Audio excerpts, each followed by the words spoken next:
ఆడపిల్లలు ఆత్మవిశ్వాసంతో ఆకాశమే హద్దుగా ముందుకు సాగాలని జిల్లా కలెక్టర్ అభిలాష్ అభినవ్ తెలిపారు. జాతీయ బాలికా దినోత్సవాన్ని పురస్కరించుకుని గురువారం జిల్లా కలెక్టరేట్ సమావేశ మందిరంలో మహిళా శిశు సంక్షేమ శాఖ ఆధ్వర్యంలో వేడుకలు ఘనంగా నిర్వహించారు. ఈ కార్యక్రమానికి అదనపు కలెక్టర్ ఫైజాన్ అహ్మద్తో కలిసి కలెక్టర్ ముఖ్య అతిథిగా విచ్చేశారు. విద్యార్థినులు ప్రదర్శించిన సాంస్కృతిక కార్యక్రమాలను ఆమె ఆసక్తిగా తిలకించారు.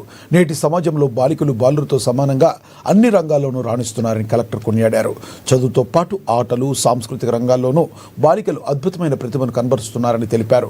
ప్రతి ఒక్కరూ ఒక లక్ష్యాన్ని నిర్దేశించుకుని తమకు ఇష్టమైన రంగంలో ఉన్నత శిఖరాలు అధిరోహించాలని ఆకాంక్షించారు. జిల్లాలోని కేజీబీవీలు, వసతి గృహాల్లో విద్యార్థులకు మెరుగైన వసతులు కల్పిస్తూ వారి మేధో వికాసానికి ప్రభుత్వం తరపున తన పూర్తి సహకారం అందిస్తున్నట్లుగా తెలిపారు.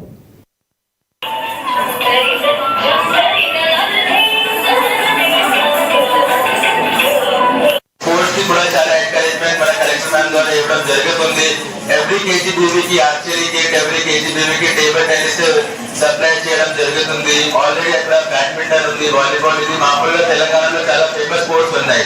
బట్ కొన్ని నీష్ స్పోర్ట్స్ అంటే మామూలుగా వాళ్ళు ఆడలేదు. ఫర్ ఎగ్జాంపుల్ టేబుల్ టెన్నిస్ అవుతుంది, ఫర్ ఎగ్జాంపుల్ ఆర్చరీ అవుతుంది. దీనికి కూడా అంత ప్రోత్సాహనం ఇవ్వడానికి, అంత మోటివేషన్ ఇవ్వడానికి ప్రయత్నం డిపార్ట్మెంట్ ద్వారా అంత leadership of our collector madam చేయడం జరుగుతుంది. Very thankful to ma'am.